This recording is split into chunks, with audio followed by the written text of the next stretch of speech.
सैकड़ों चलते हैं लेकिन मुश्किल से एक पहुंचता है, वह भी दुर्लभ है।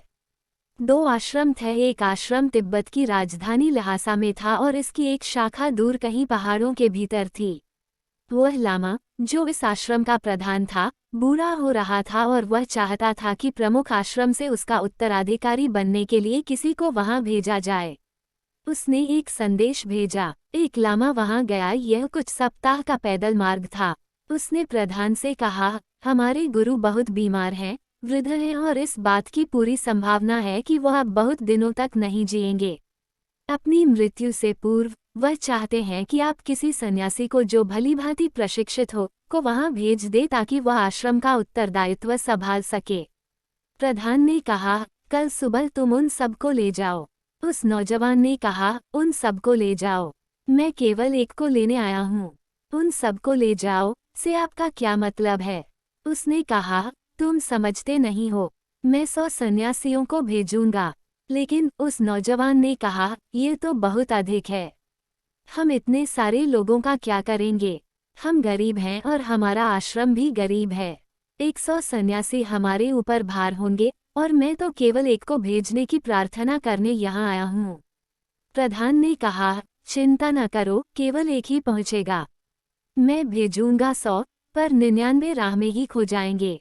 तुम सौभाग्यशाली होगे यदि एक भी पहुँच जाए। उसने कहा, अद्भुत। दूसरे दिन बड़ा 100 सन्यासियों का जुलूस वहां से रवाना हुआ और उनको सारे देश में से होकर गुजरना था। प्रत्येक सन्यासी का घर रास्ते में कहीं न कहीं पड़ता था और लोग खिसकना शुरू कर दिए, मैं वापस आऊंगा। बस थोड़े से दिन अपने माता पिता के साथ, मैं बहुत साल से वहां नहीं गया हूँ। एक सप्ताह में केवल 10 लोग बचे थे। उस नौजवान ने कहा, वह बूढ़ा प्रधान शायद ठीक ही था। देखिए इन 10 लोगों का क्या होता है। जैसे ही वे एक नगर में उन्होंने प्रवेश किया, कुछ सन्यासी आए और बोले कि उनके प्रधान की मृत्यु हो गई है, इसलिए आपकी बड़ी कृपा होगी। आप 10 हैं, अगर एक लामा आप हमें दे सके जो प्रधान बन सके और जो भी आप चाहें हम सब कुछ करने को तैयार हैं। अब हर कोई प्रधान बनने का इच्छुक था।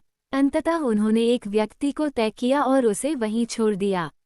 एक दूसरे नगर में राजा के कुछ आदमी आए और बोले, रुको, हमें 3 सन्यासी चाहिए क्योंकि राजा की बेटी की शादी है और हमें 3 पुरोहितों की आवश्यकता है। यह हमारी परंपरा है, इसलिए या तो आप अपनी इच्छा से आ जाएं वरना हमें आपको जबरदस्ती ले जाना पड़ेगा। 3 आदमी और चले गए, केवल 6 बचे, और इस तरह से वे एक एक करके कम होते चले गए। आखिर में केवल 2 व्यक्ति ही बचे, और जैसे जैसे वे आश्रम के निकट पहुंच रहे थे, सांझ हो गई थी। एक जवान स्त्री राह पर उन्हें मिली। उसने कहा, आप लोग इतने करुणावान हैं। मैं यहाँ पहाड़ों पर रहती हूँ, मेरा घर यहीं पर है। मेरे पिता एक शिकारी हैं, मेरी माँ की मृत्यु हो चुकी है और मेरे पिता बाहर गए हुए हैं। उन्होंने आज लौटने का वायदा किया था, पर वे अभी तक लौटे नहीं हैं। और रात में अकेली रहने से मैं बहुत भयभीत हूँ। बस एक सन्यासी, केवल एक रात के लिए। वे दोनों ठहरना चाहते थे। स्त्री इतनी सुंदर थी कि उनमें आपस में बड़ा संघर्ष था।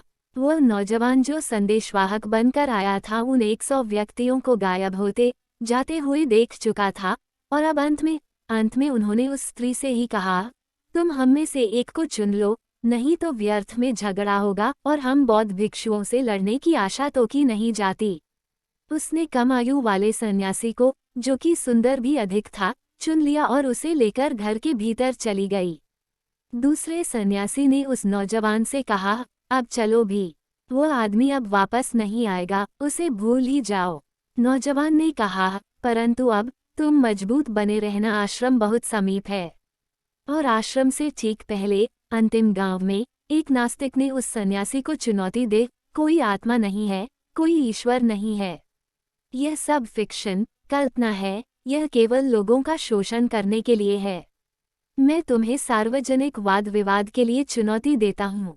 नौजवान ने कहा, इस सार्वजनिक वाद विवाद के चक्कर में मत फंसो, क्योंकि मैं नहीं जानता कि यह कब तक चलेगा और मेरा प्रधान प्रतीक्षा कर रहा होगा, शायद वह अब तक मर भी गया होगा। सन्यासी ने कहा, यह पराजय होगी, बौद्ध धर्म की पराजय। जब तक कि मैं इस व्यक्ति को हरा न दूं, मैं इस जगह से हिल नहीं सकता। सार्वजनिक वाद विवाद तो अब होगा ही, अतः सारे गांव को खबर कर दो। नौजवान ने कहा, अब बहुत हो गया, क्योंकि तुम्हारे गुरु ने कहा था कि कम से कम एक तो पहुंचेगा ही, पर ऐसा लगता है कि अकेला मैं ही वापस पहुंचूंगा। उसने कहा, तुम यहाँ से भाग जाओ। मैं एक तार्किक हूँ और मैं इस तरह की चुनौती बर्दाश्त नहीं कर सकता। इसमें चाहे महीनों लग जाए। हम हर बात की विस्तार से चर्चा करने जा रहे हैं क्योंकि मैं जानता हूँ, मैंने इस आदमी के बारे में सुना है। वह भी बड़ा बौद्धिक, बड़ा दार्शनिक व्यक्ति है। तुम जाओ और यदि वाद विवाद में मैं जीत गया तो मैं आऊँगा।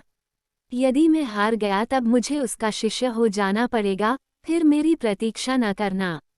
उसने कहा, यह तो बहुत हो गया। वह आश्रम पहुंचा। बूढ़ा प्रधान प्रतीक्षा कर रहा था। उसने कहा, तुम आ गए। तुम ही मेरे उत्तराधिकारी होगे। उन 100 में से तो कोई यहाँ आने से रहा। और गुरु जानता था कि केवल एक ही वहाँ पहुँचेगा। तिब्बत में यह प्राचीन कहावत है कि सैकड़ों चलते हैं लेकिन मुश्किल से एक पहुँचता है, वह भी दुर्लभ है।